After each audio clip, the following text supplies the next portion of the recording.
आप लोगों का बाबा विश्वनाथ की ऑफिशियल यूट्यूब क्लास पर स्वागत है। आइए आप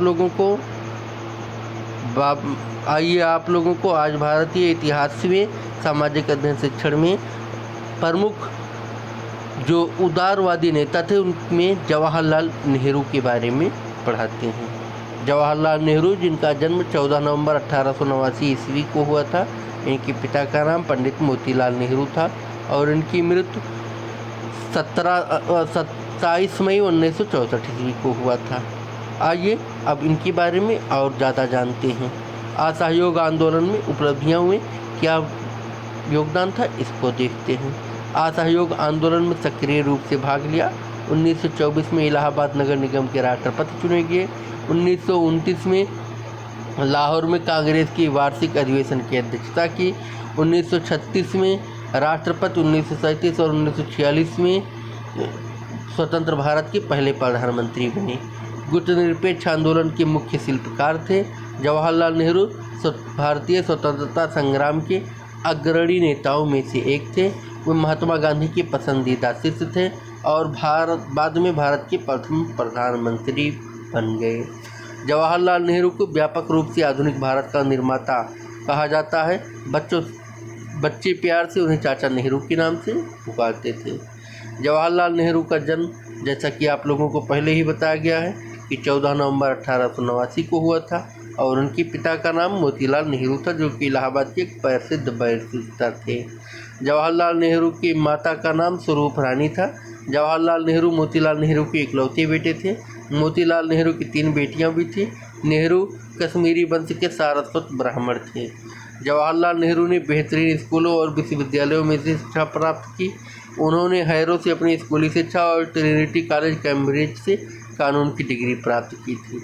उन्होंने इंग्लैंड में शिक्षा प्राप्त हेतु 7 साल बिताए। जवाहरलाल नेहरू 1912 में भारत लौट आए और कानूनी अभ्यास शुरू कर दिया। जवाहरलाल नेहरू ने महात्मा गांधी के साथ रॉलेट एक्ट के खिलाफ एक अभियान शुरू किया था।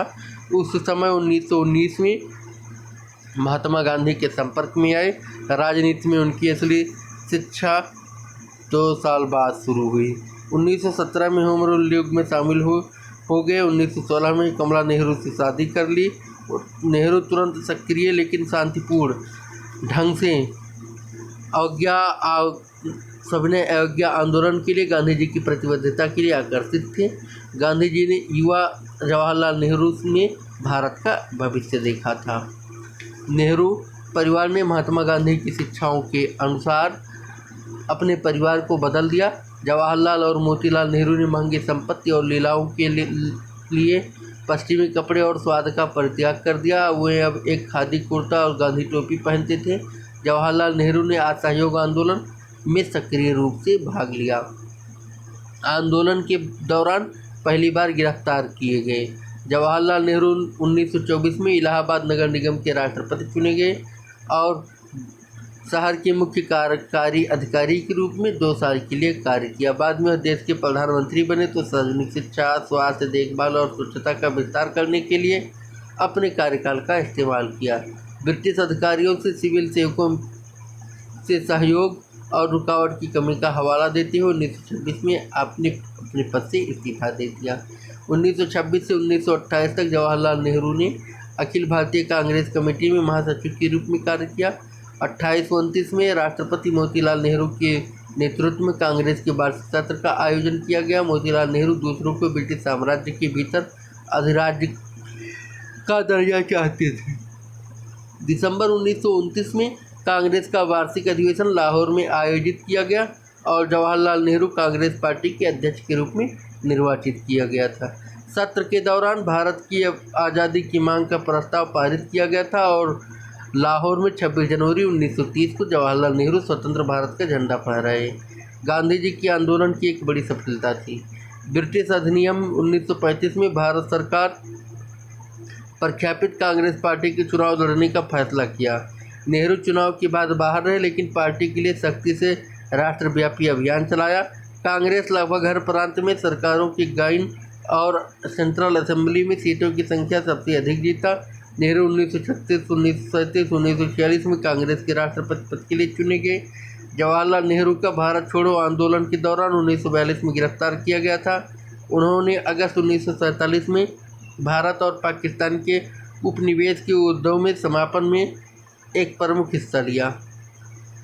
1947 में वह स्वतंत्र भारत के प्रथम प्रधानमंत्री बने। जवाहरलाल नेहरू आधुनिक भारत के निर्माण में एक महत्वपूर्ण भूमिका निभाई है। उन्होंने कहा कि योजना आयोग की स्थापना की, विज्ञान और प्रौद्योगिकी के विकास को प्रोत्साहित किया और लगातार 3 पंचवर्षीय योजनाओं का शुभारंभ किया। उनकी नीतियों कृषि और औद्योगिक उत्पादन में एक बड़े आकार का विकास हुआ। नेहरू भी स्वतंत्र भारत की विदेश नीति को विकसित करने में एक प्रमुख भूमिका निभाई है। लेकिन जवाहरलाल नेहरू पाकिस्तान और चीन के साथ भारत के संबंधों में सुधार नहीं कर पाए। कश्मीर मुद्दे पर पाकिस्तान के साथ एक समझौते तक पहुंचने में एक बड़ी बाधा साबित हुई और सीमा विवाद चीन के साथ एक संकल्प को रोका। नेहरू अनुमान लगाने में विफल रहे, जो 1962 में चीनी आक्रमण के रूप में सामने आया है। शायद यह उनकी मृत्यु का वजह भी बना। जवाहरलाल नेहरू का 27 मई 1964 को दिल का दौरा पड़ने से निधन हो गया। आगे आप लोगों को कल पढ़ाया जाएगा।